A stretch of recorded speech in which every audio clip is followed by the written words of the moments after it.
Hi, welcome back to Math Plus with Armien.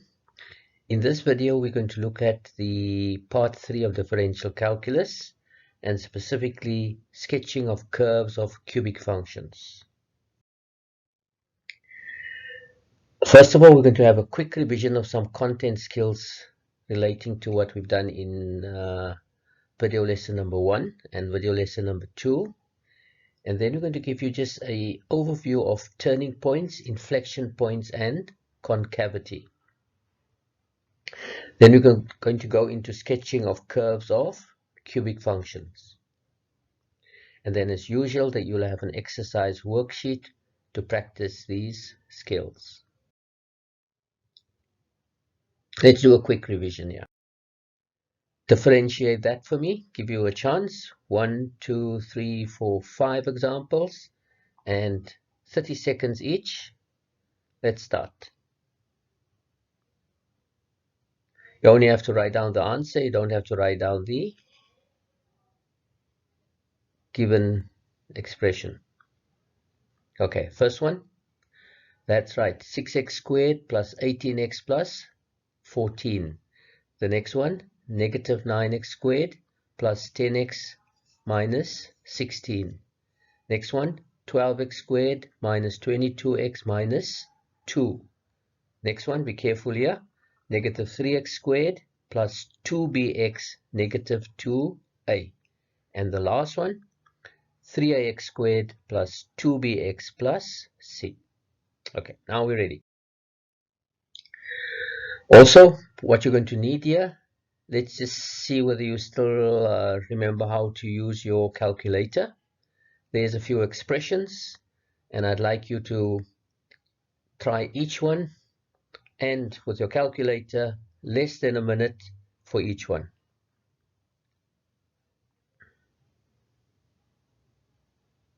Just write down the solutions. That's right. Now, let's see. That's correct. x1, x equal to 1, x equal to negative 4, x equal to negative 6. X equal to negative 6, x equal to 2, x equal to 1 over 3. And we're not surprised.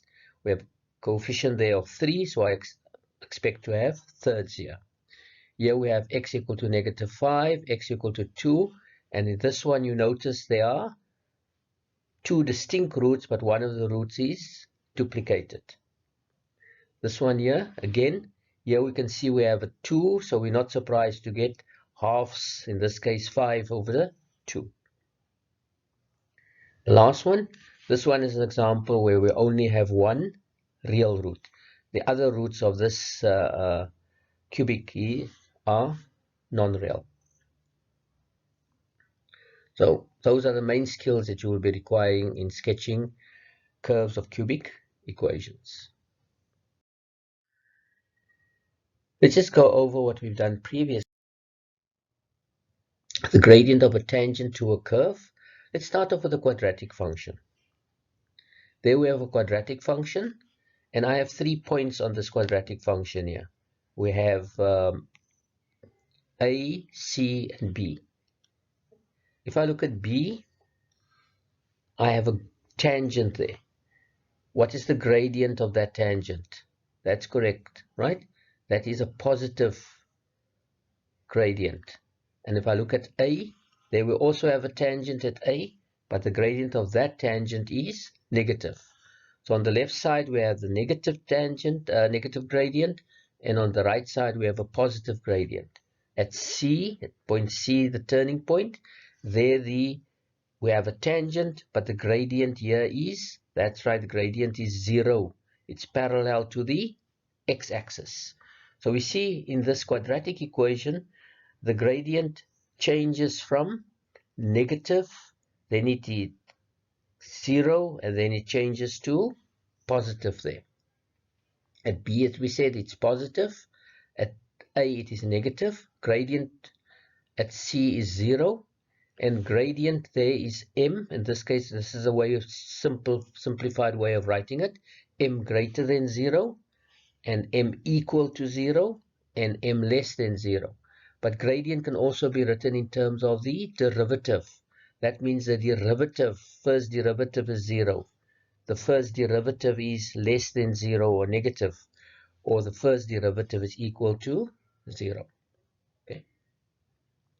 And at C here, at C we have a turning point, and the turning point can be determined by finding the first derivative and equating it to 0. And this is the most important concept that we're going to use here. How to determine a turning point?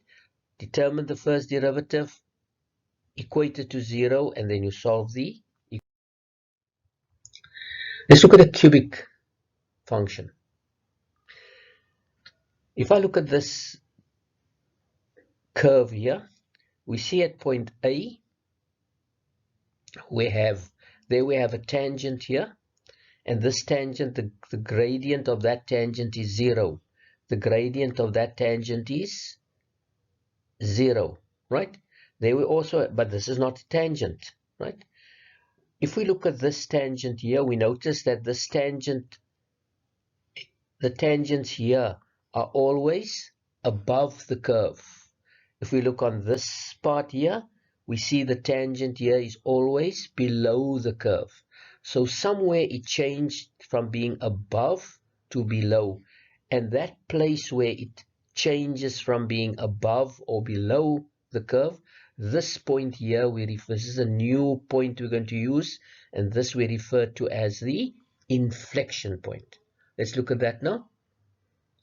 At A, we have what we refer to as a local maximum, right? And that local maximum we can determine by finding the first derivative and equating it to 0. Then at B, we have a local minimum. And that local minimum, we also can determine the first derivative and equate it to 0. Okay.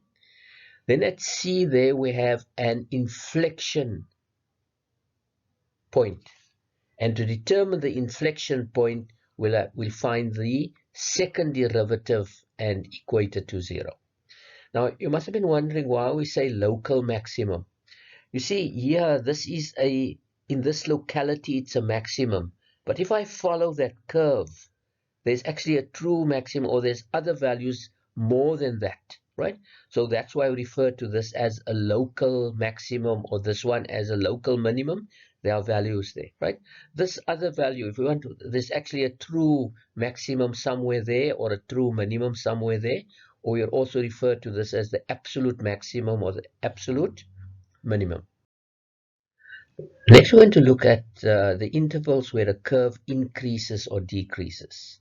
Let's look at this curve here. What do we say is this point? That's right, that's a local maximum, and that's a local minimum. Now, if I look at this local maximum and the local minimum, there's a corresponding x value. And that corresponding x value with the local maximum is at A, and the corresponding x value for the local minimum here is C. We refer to these two values at A and C as the critical values. At x equal to A, there's a critical value at x equal to C. Now, if we follow this curve here, just follow the pointer. See what's that? The curve is the function value is increasing. And then if we follow this, we see the function value is decreasing, and then it increases. So this, at the local maximum, that's where the change takes place. You see, it's increasing, increasing, increasing, increasing, and then it is 0. Then it decreases and decreases. So these two critical values will determine to you where a curve increases and decreases. Can you now remember where do we have the increasing parts? So you want to look at increasing, and the increasing is where the gradient is positive. So let's look at there's the increasing part. You see, there are two parts where it increases. Now, how do we write this down?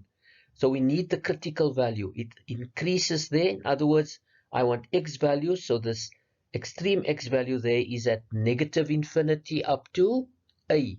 And this one again is from C up to positive infinity. And that is the recommended way in which you should try to write your intervals there. You can see that's a starting and an end. It starts and it ends. So an interval always needs a starting and an end point. And remember, these are excluded, so never use a square bracket. So you'll have the round brackets there. So it's from negative infinity to that critical value, and from C to infinity. Let's look at the decreasing portion. Let's focus on the decreasing. And there we have the decreasing. See, I've color coded it as well. That's the green part there.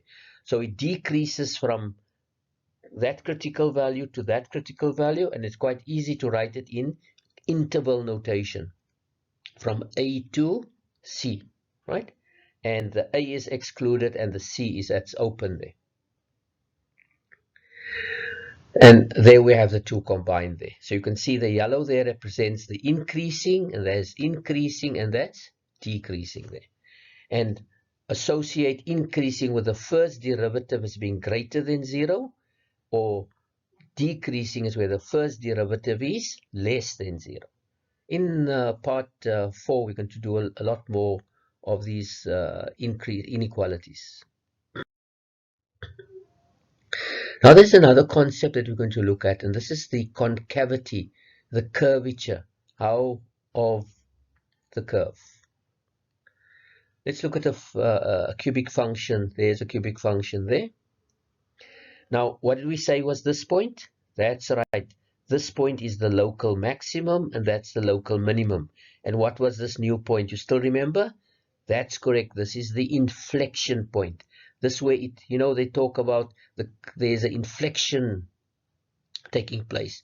In other words, the curvature, you see this there, the tangent is above, and somewhere here, if I have to draw a tangent, the tangent will be below the curve there.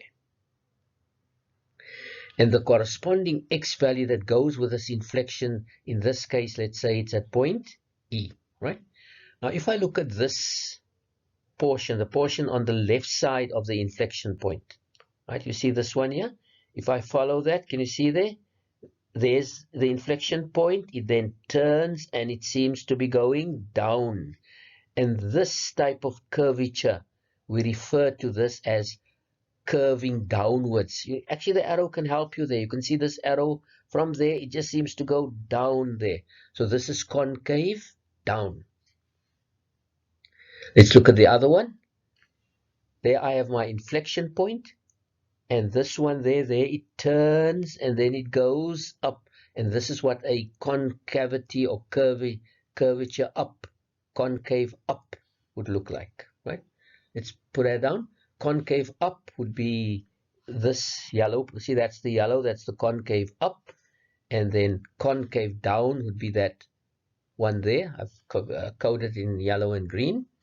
And the concavity has to do with the inflection. And if I look at the critical value there, in this case, it's on the right side of the inflection. That's the greater.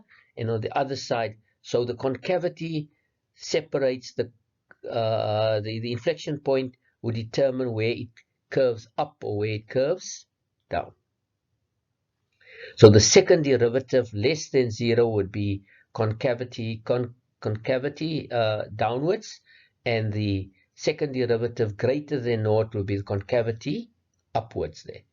And how do we write the up? You see there, it's from the inflection and it just goes this way up to infinity. And downwards again, it's from negative infinity. See, there's negative infinity up to the inflection point's critical value there, right? And these are two open intervals. So for concavity, we have to look at the critical value of the inflection point. Let's just see whether you can look by just looking at the graph, determine whether this is concave up or concave down. Let's look at that one. You can see there. Just look at the arrows even there. You see, this is there's a nice U shape. This is concave up. Let's look at this one. Just look at it carefully. If this is the inflection point, you see it curves, and this one is not going that way. It's just curving like that. So this is a concave down there. This one here, concave up or concave down? That's right, it's both. So we have a inflection point here. You see there it curves upwards. That's concave up. and this one on the right side is concave down. So there's an inflection, there's the inflection of the curve, right? Then this one, if I have that point, this one is just going up. So this is a concave up. So you don't always have to have a U shape. This could just be the left side of it there. And this one, that's correct. This is one with two. You have concave up. So where there the inflection point, there's the local maximum and the local minimum, and the inflection is somewhere there, right? Between the two. So this one, this part here is, which one is this? That's right, concave down. And this one here, just follow that turning point and the arrow, it's concave up. This one, let's look at this. There, this one is just going like that, right? So you can even see there, this one is going concave. That's right, concave. Now we're actually going to start with some sketching of cubic functions. But let's see what is the procedure that we're going to do. Any type of sketch, we're going to have always to try to determine the y-intercept, right? Then after the y-intercept, the x-intercept or intercepts, right? Sometimes it's more than one. Then we have to determine where if there is, whether there are any turning points. And then now we're going to introduce another point here, and this is the inflection point. Let's go back now again. How do we determine a y-intercept? That's right, we let x be equal to 0. And the x-intercepts, y is equal to 0. And this is where you're going to use your calculator to determine the x-intercepts. Turning points, what do we say about turning points? The gradient would be 0. That means the first derivative should be 0. We can then solve that equation, and then we will, the inflection point is where the second derivative is going to be equal to 0. You see, this is where the calculus is going to come in. But before we're going to look at 3 examples, but I'd like you to do it with me. I'd like you to take 3 pages there, and I want you to draw a system of axes. Because it's important here that you have at least some scale. So you, in the middle of your page, draw a line on one of the lines of your page, and I suggest you mark this off in centimeters. Don't put any numbers down there yet, just put the ticks, so that 1 centimeter, 2, 3, 4, and this side here you can all just use your lines of your page. Do not mark this off in centimeters. So prepare 3 systems of axes like this, right? Don't put any values, we'll just use them there, so you can do it with me. So on the line, one of the lines of your page, and use preferably centimeters, and then here just also you don't have to use centimeters. The width of the lines is not exactly a centimeter. Just take the marking on the lines there. So you need to have 3 systems of axes to continue here, and I'd like you to do it with me. We're going to look at 3 examples. Let's look at the first one. Just be careful here. You can see in this case I've got a negative, so just be careful. What's the first thing we need to determine? That's correct, the y-intercept. What is the y-intercept? How do we determine the y-intercept? Let x be equal to 0. So that should be 0, that should be 0, that should be 0. Grade 12, it's embarrassing if you put this in the calculator 0, 0, 0, and then get a. You should immediately see 0, 0, 0. So the y-intercept is 0 and negative 28. Remember, you're in grade 12, not grade 0. Then the next thing that we have to do is determine the x-intercept or x-intercepts. And here we're going to use our calculator. Doesn't matter which one you use, which calculator you're using. So we expect at most 3 x values. Using your calculator, I give you a chance. Try to find them. You can even write this in factor form there. So the 3 values that we obtain is -1, 4, and 7. And we just write it in coordinate form, right? -1 and 0, 4 and 0, and 7 and 0. So whichever method you use to find this, those are the 3 x-intercepts. Then we need to find the turning points. How do we get the turning points? Determine the first derivative. Come, let's try the first derivative. Write it down. Come, let's check whether you have it right. First derivative, and we equate it to 0. So there, that's right. It's negative 3x squared plus 20x minus 17. What type of expression is this? Quadratic. If you want to solve it, we've got various techniques. What's the basic one? Try to factorize. If that's a bit of a challenge, you use the quadratic formula. But with some of your calculators, you can determine the x values quite easily, and either using the factor method, or there you can get your 2x values. Remember, we're not surprised to get thirds, because there I see there's a 3 there. If you get 17 over 2, oh, just be sure you are making a mistake. It's not possible. If there's a 3, you can't have something like 17 over 3 or 17. You can't have 17 over 2 or 17 over 5. Has to be thirds. Now, look at this here. So you have to know your English. Turning points, that's plural. So you need, there's the 2 values, but the point needs a x as well as a y. Now, how do we do that? We have to determine the corresponding y value and the corresponding x value. So what we're going to do, just a bit of advice. You see there are 2 values there. Always try in mathematics to start with the easy thing first. And what will be easier to substitute? Not the first value you see there. Look here, 1 is e, so substitute 1. Quickly substitute 1 in there. You can actually do it without a calculator. But just to make sure, substitute 1 and also substitute 17 over 3. But be careful when you substitute there. Negative bracket 17 over 3. You don't need to write it down, just do it on the calculator. And those are the 2 corresponding y values. Let's just write them in coordinate form. So there we have 17 over 3. You can even write the decimal version of this down. 400 over 27, write down the decimal version. And now we're going to determine the next point here. And this is the inflection. How do we determine inflection? The second derivative. So go to the first derivative and differentiate that. What do we get? Give you a chance. Negative 6x plus 20. This is now a linear, easy. Let's solve for x, and we get 10 over 3.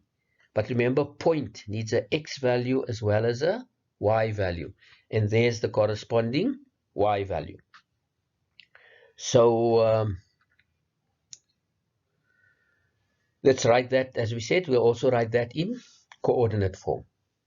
Now we're ready. I'll take out that system of axes that you prepared for me. So you have it there. And now, you see, all the points that you have to plot, I've put them in green. It's easy for you to see. Plot the y-intercept, right? So on your y-intercept, y-axis, look for negative 28. Now, please, if you count 1, 2, 3, 4, 5, up to 10, don't go off the page. Just change the scale there so that at least you can fit in negative. So maybe instead of counting in ones, you could count in 4s. So it's just a little bit of advice there. So put down the point clearly, right? Don't be shy. Make a decent point down for 0 and negative 28. And plot, I want you to plot the y-intercept and the 3x intercepts. Okay, you've done that. And that is what you should have done. Clearly put down those points clearly there, right? 7, don't be shy. Put a decent point size. The teacher must be able to see the points. The examiner must be able to see it clearly there, right? So you have negative 1, 4, 7, and negative 28. See, you just have a different scale there. But you have got your markings off, and you only put in those points there. That we're not worried about the 3 or the 5 or the negative 2. Only the relevant points. So now let's go. Now we need to plot the turning points. Again, plot the easy one first. Which is the easy one? 1 and 36. 1 and negative 36. So there's 1, and I look for negative, so it's somewhere down there. Plot that. And the other one is 17 over 3, which is 5, so it's somewhere there. And then the other point there will be a point. Just get that on the calculator, and you get a point approximately somewhere there. So let's plot those points. And there's the one turning point, and there's the other turning point.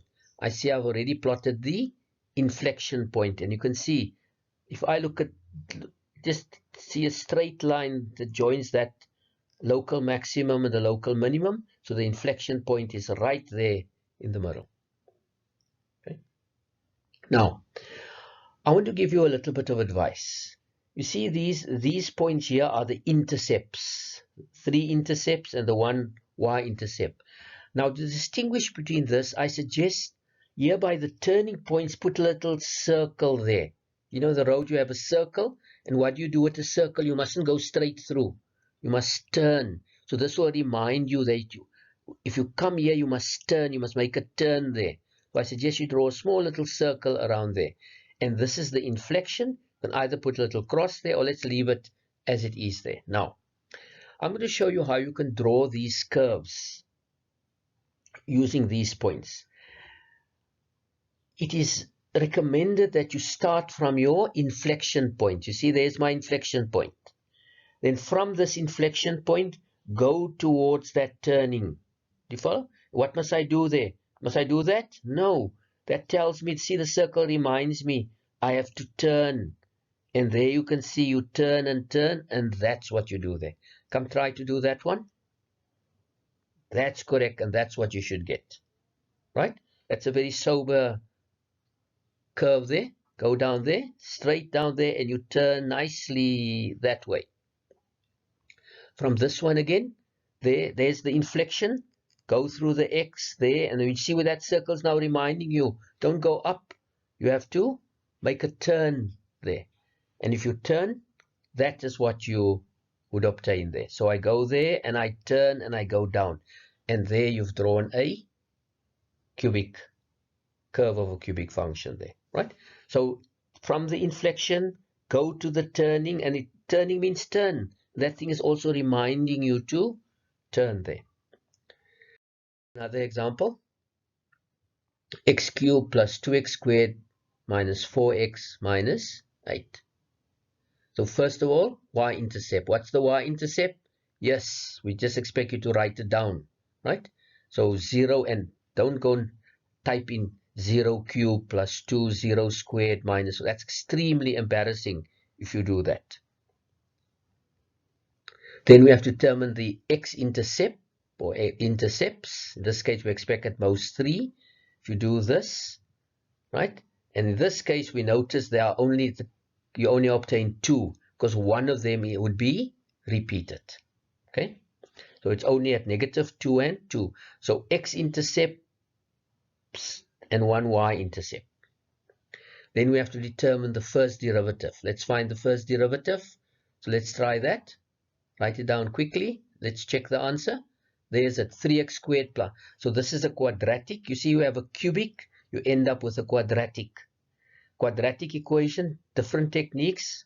Either factorize, or if it's a bit of a challenge, use your quadratic formula. But if you can do it with your calculator, just use your calculator. Right? And then we obtain now.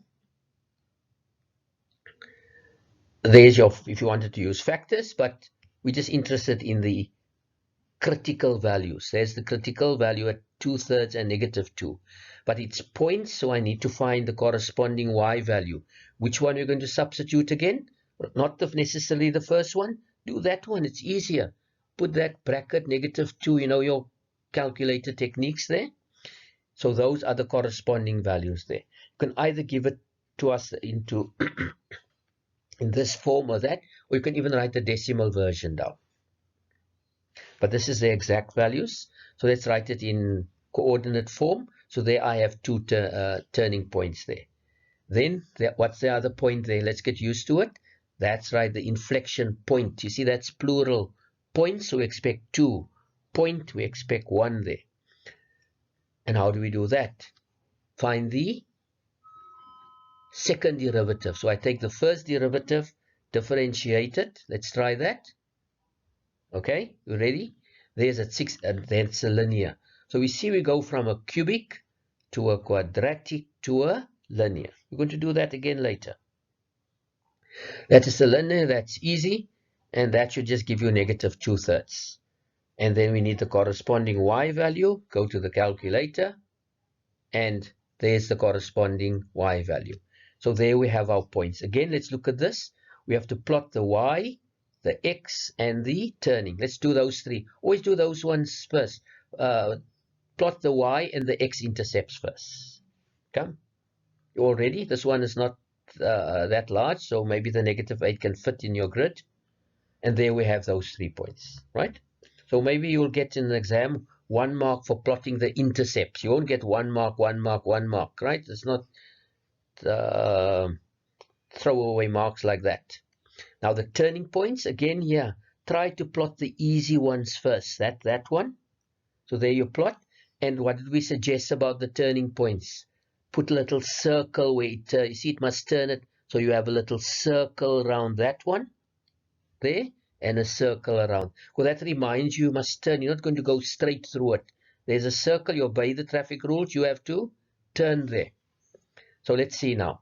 And this is and you can see again the inflection. If I draw a straight line there, that inflection point will lie on that straight line. Now, how do we draw it? Put your pen down on the inflection and go towards the turn. And now you turn. Do you follow? You go there. I mean, that tells you, it reminds you, even if you turn, that's a good reminder there. So you have to turn. So if I do that, that's what I get. Take this one here. From there, you turn. And that's what you get. And there's your cubic equation. Easy peasy. Right? But just be careful. And also, when you put down these points, don't just put down points. You must put down 2 or 2, 0. Put the coordinates down. You cannot expect the examiner to go and count. That's 1 and this is 2. And the examiner must now count 1, 2, 3. You know, put the exact value next. We're not interested in the other values. Just put the relevant ones down there. Right? Normally you get about 3, or sometimes the examiner is generous and he gives you 4 marks for plotting that there. Right? So you'll get a mark for the intercepts, a mark for the turning points, or and then a mark for actually drawing the curve there. Look at the last example. So in this particular one here, chosen this one with a specific reason. Remember the first one we had 3x values, then we had one with 2x intercepts, and now let's look at this one. In this one they might even guide you. Y-intercept, come, easy now. Y-intercept is, don't embarrass yourself, just 0 and -33, right? There should be a law against people who type in 0 plus 0 plus 0, -33, and then wait for the answer there. X-intercepts, let's use our calculator. In this case here, we notice only x equal to 3 is the only root there, right? In this question here, normally they would ask you, show that x equal to 3 is the only root.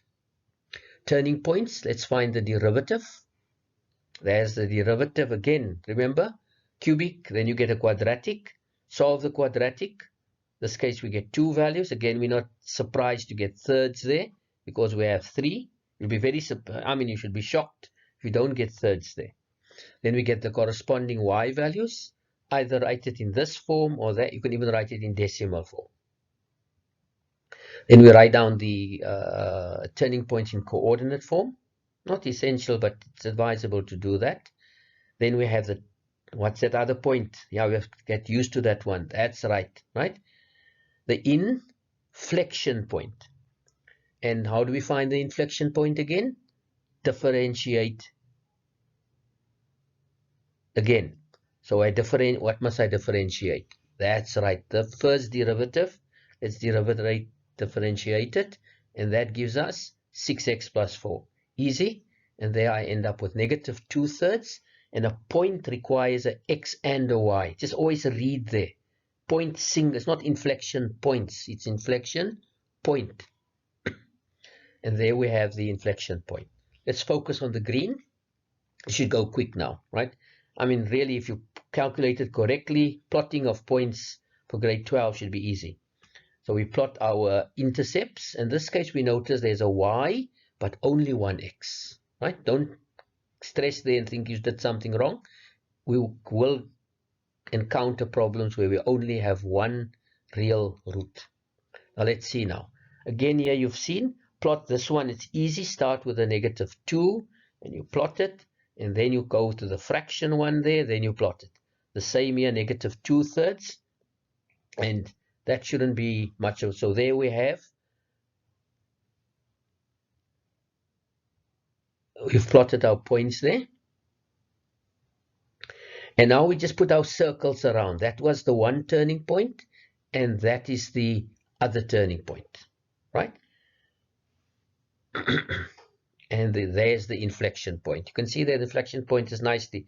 That's the one turning point, and I'm not putting the coordinates in here because it's a bit small there. So let's look at that. There's the inflection point. So from the inflection, do I go that way? No. That tells me when I get towards it, I must be prepared to turn. So I make a turn like that, right? And from there, I make a turn, and I make that turn there.